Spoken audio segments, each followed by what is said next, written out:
Malaysian authorities facing new heat tonight. Did they withhold key information for days?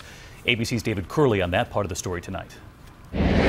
With dozens of search planes flying from Thailand to Indonesia for days, we've learned tonight that the Malaysian government was provided data that it was likely looking in the wrong place for the missing 777 nearly a week before it shifted the search. It's unbelievable. I mean, it's just such an egregious slip-up in an investigation. I can't believe it. It was Saturday morning, March 8th, that Flight 370 goes missing, and a satellite company says pings from the jet left a trail. We could draw a plot to the north and south where people might want to look for the missing aircraft. Just 4 days after the disappearance, that data was given to the Malaysians, suggesting those two massive arcs, but also with the conclusion that all indications pointed to off of Australia as the likely spot to find the plane.